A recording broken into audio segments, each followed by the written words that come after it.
కూడా we want to maintain certain standards and values. కట్టు వాళ్ళు రాజీనామా చేసి వస్తే దాన్ని బట్టి మనుషులను బట్టి క్యారెక్టర్ వాళ్ళ యొక్క వ్యక్తిత్వాన్ని బట్టి ఆలోచించి విల్ టేక్. అంటే కొంతమంది పైన అభ్యంతరం కూడా వ్యక్తం చేస్తా ఉన్నారు సార్. ఏది పార్టీకి పదవి కూడా చేస్తున్నారు సార్. కొంతమంది values I want to maintain కాదు సార్, కొంతమందిని తీసుకునే విషయంలో అభ్యంతరం కూడా వ్యక్తం చేస్తున్న పరిస్థితి క్యాడర్ వైపు నుంచి కావచ్చు, కొంతమంది లీడర్స్ వైపు నుంచి ఉంటాయి. అవి కూడా ఉంటాయి. ఓవరాల్ గా పార్టీ బలోపేతానికి గాని జెన్యూనిటీ ఉండేటప్పుడు ఎవరు అవసరమో అవన్నీ కూడా ఎగ్జామిన్ చేస్తాం.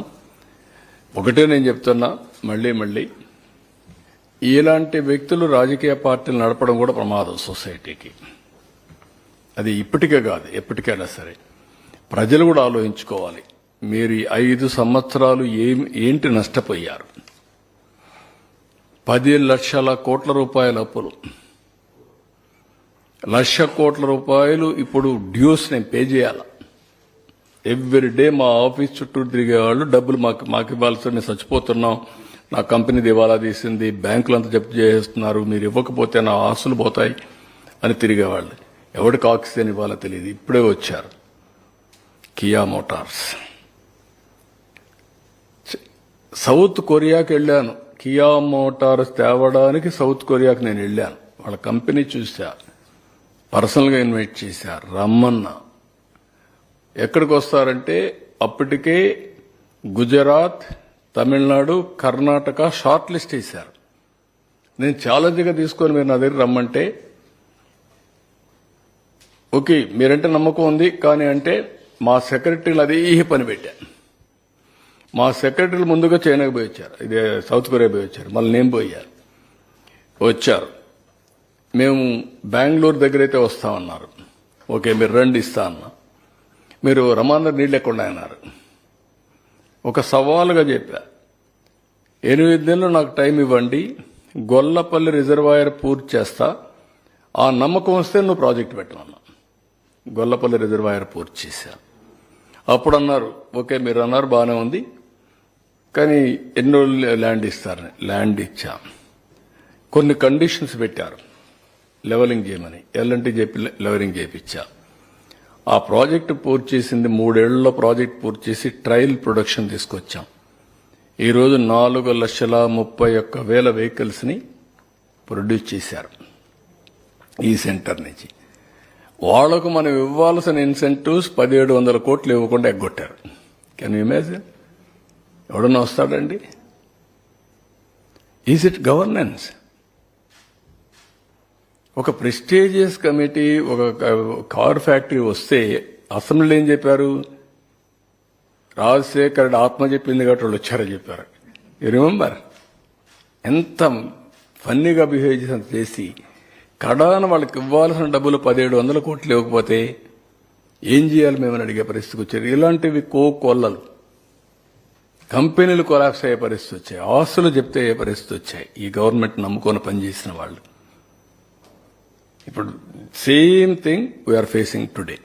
అయినా కూడా ఏమాత్రం కూడా కాన్ఫిడెన్స్ పోకుండా మీరు ఒక ఎగ్జాంపుల్ పంచాయతీరాజ్ 990 కోట్ల రూపాయలు, అంతకంటే ముందు 2,200 కోట్ల రూపాయలు పంచాయతీల నుంచి పవర్ కట్టడానికి దీన్ని డైవర్ట్ చేశారు. 990 కోట్లు ఎక్కడ డైవర్ట్ చేశారు కూడా చెప్పకుండా డైవర్ట్ చేశారు. ఫైనాన్స్ కమిషన్ డబ్బులు మేము ఇవ్వని గవర్నమెంట్ ఆఫ్ ఇండియా అడ్డం పెట్టారు. 990 క్రోర్స్ రిలీజ్ చేస్తే 1,100 కోట్లు మళ్ళా ఇస్తున్నారు. అంటే 2,000 కోట్ల రూపాయలు పంచాయతీల డబ్బులు తీసుకొచ్చాం ఈ 100 days లో. ఇలాంటివి అనేక డిపార్ట్మెంట్లలో వీళ్ళు డబ్బులు తీసుకొని డైవర్ట్ చేస్తే, నేను ఢిల్లీకి వెళ్తే నేను ఒక లిస్ట్ ఇస్తే వాళ్ళు కౌంటర్ ఒక లిస్ట్ ఇస్తున్నారు. ఏమని? మీరు ఇది చేయలేదు, మీరు డబ్బులు తీసుకున్నారు, యూసీలు ఇవ్వలేదు, మీరు డైవర్ట్ చేశారు, ముందు ఇది పరిష్కారం చేయండి, తర్వాత మీ విషయం మేము ఆలోచిస్తాం, అలాంటి మేమేం చేయలేమని. మళ్ళా వాళ్ళు ఇచ్చిన లవ్ లెటర్ తీసుకొని ఇక్కడికి వచ్చి దాని మీద మళ్ళా ఏం చేయాలని ప్రయత్నం చేస్తున్నా. Can you imagine? Warning letter అంటారా, హెచ్చరిక అంటారా, మీ రాష్ట్రం యొక్క బ్రాండ్ అంటారా? మీకు ఇవన్నీ విషయాలు మీరేంటంటే మీకు చిన్న విషయాలుగా కనపడొస్తాయి. This is where Andhra Pradesh brand is totally destroyed. ఒక్కడు లేడయ్యా ఢిల్లీ సెక్రటరియట్లో ఆంధ్ర నుంచి. ఒకప్పుడు Andhra officers are the best officers, hot cake central గవర్నమెంట్లో అబ్జర్వ్ చేసుకోవడానికి. ఇప్పుడు ఆంధ్ర ఆఫీసర్స్ అన్టచబుల్స్, వీళ్ళు యూస్లెస్ ఫెలోస్, కరప్ట్ ఫెలోస్, వీళ్ళు పనికిరానళ్ళు. Can you imagine what is the mistake? ఒక వ్యక్తి వల్ల ఎకో సిస్టమ్ మొత్తం కొలాప్స్ అయిపోయింది. నిన్న ప్రధానమంత్రి గారిని అడుక్కున్న ఒక ఆఫీసర్ గురించి, ఎందుకు మా వాళ్ళు ఎవరు లేరని అంటే, మీ వాళ్ళు లేకపోతే మేమేం చేసింది అంటారు. అంటే ఆ క్రెడిబిలిటీ పోగొట్టేశారు, మొత్తం వ్యవస్థని భ్రష్టు పట్టించేశారు. చెప్పి ఇప్పుడు ఉండే ఆఫీసర్స్ మా వాళ్ళు కూడా ఇవ్వండి, డ్యూ షేర్ ఇవ్వాలి, మేము కూడా డ్యూ రిప్రజెంటేషన్ మాకు రావాలంటే నేను వర్కౌట్ చేస్తా అన్నారు. ఆ విధంగా మళ్ళా ఆఫీసర్స్ కూడా కేంద్రంలో లైమ్ లైట్లో పెట్టే పరిస్థితికి వస్తున్నాం. కేంద్రంలో మన ఆఫీసర్స్ లేకపోతే ఎంత నమోషో మనం గుర్తుపెట్టుకోవాల్సిన అవసరం ఉంది. అన్ని రాష్ట్రాల నుండి ఒక ఆంధ్రప్రదేశ్ లేదంటే వాట్ ఇట్ ఇండికేట్స్. ఇలాంటివన్నీ చాలా ఒకటిగా చాలా జరిగాయి. ఇంకా ఇప్పుడు బ్రాండ్ సెట్ అవుతా ఉంది, ఇంకా కొన్ని రోజులు పడుతుంది. మళ్ళీ ఈ భూతాన్ని ఉంటే మాత్రం ఆ భూతం ఉన్నంత వరకు అందరూ భయపడతానే ఉంటారు బ్యాక్ ఆఫ్ దేర్ ఆఫీస్.